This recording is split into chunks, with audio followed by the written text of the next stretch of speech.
Hi, I'm here with Dan Leifeld, and he's going to tell us about his project he's going to be doing on homeless people in Lincoln. Thank you for joining us. I'm glad to be here. Can you tell me a little bit about your project you have going on? Well, tonight I'm going to be spending 24 hours in the life of a homeless person. I'm going to go into the homeless community and do everything that a homeless person does. I'm going to eat, clothe, everything that I can to really get the full understanding of what a day in the life of a homeless person is like. Just spending time doing what they do.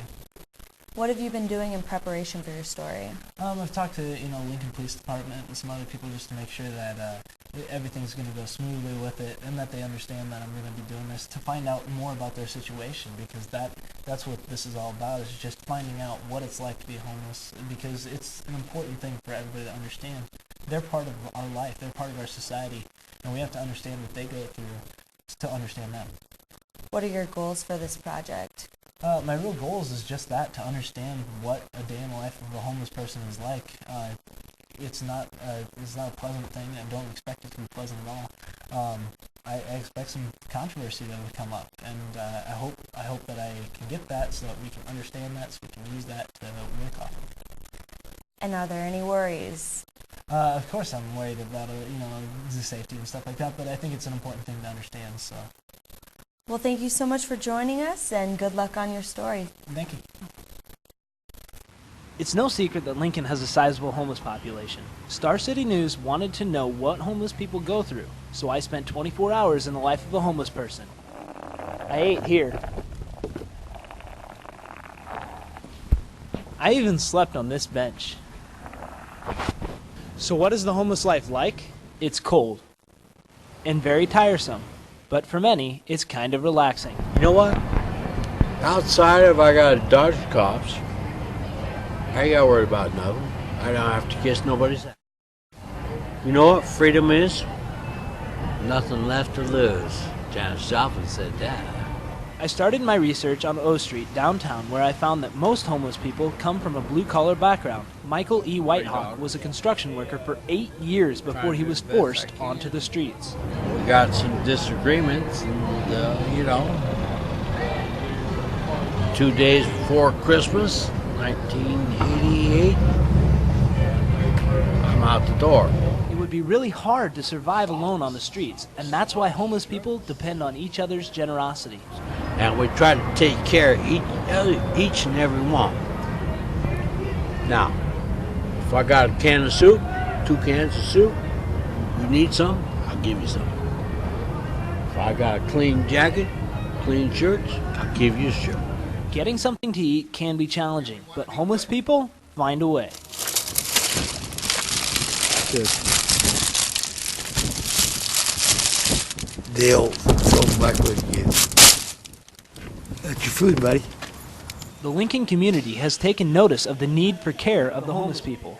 That's why each day hundreds of homeless people are provided with resources from the People's City Mission and Matt Talbot's Kitchen and Outreach. If you're a guy in the street, let's say you're living on the street, don't want to come to the mission, you can still come here during the day, wash your clothes, check your mail, use this as a mail drop, make phone calls, get a couple meals, and then go back out on the streets. Many homeless people get creative when they need a place to sleep.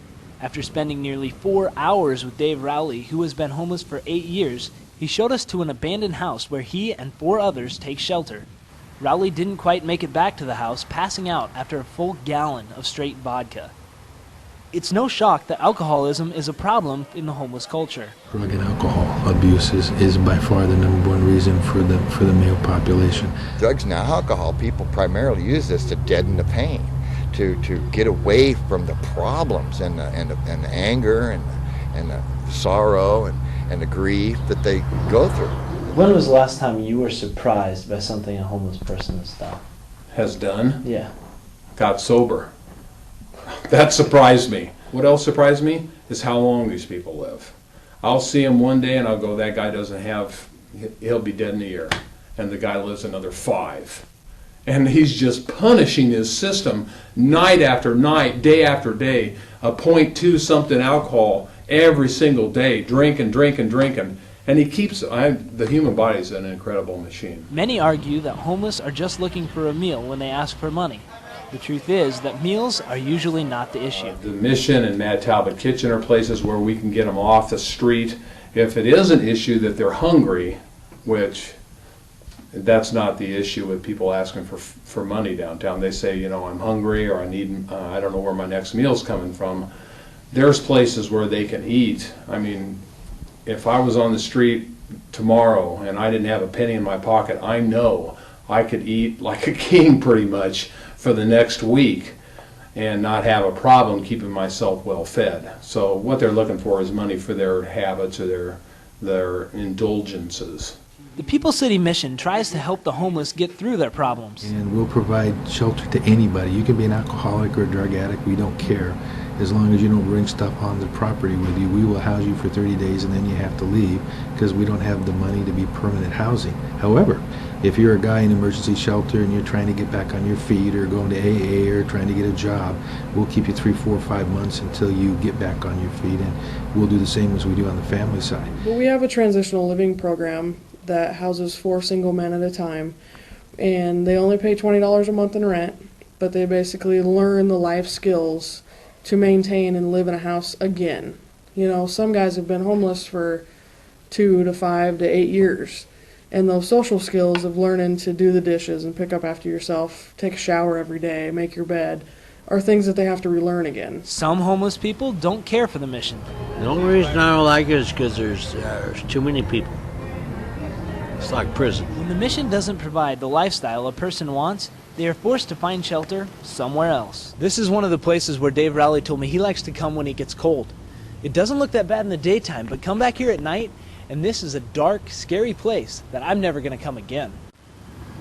If downtown isn't comfortable for a person, they can find shelter under a bridge.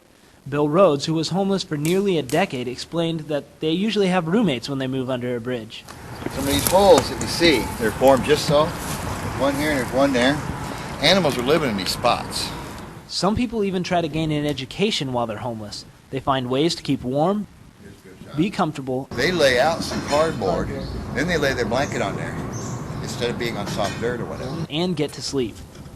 They pitch tents, lay out blankets, and build shacks like this one that used to stand in a wooded area near the Salt Creek.